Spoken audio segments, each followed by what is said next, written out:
10月21日，黑暗中無物生長。我們都希望我們身上的優點開花生長，即使是在我們最糟糕的缺點之上。比爾的視覺第10頁，英文版。實踐第10個步驟使我學會了自我約束，並對此有了更深刻的理解。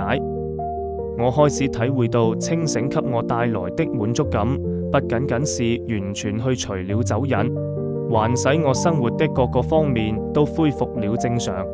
我重獲希望，再次找到了信仰，我重獲自尊，更加領會到了，只要我們做錯了事，就立即承認。這句短語的含義，這句短語的含義，確信自己並不再總是錯的。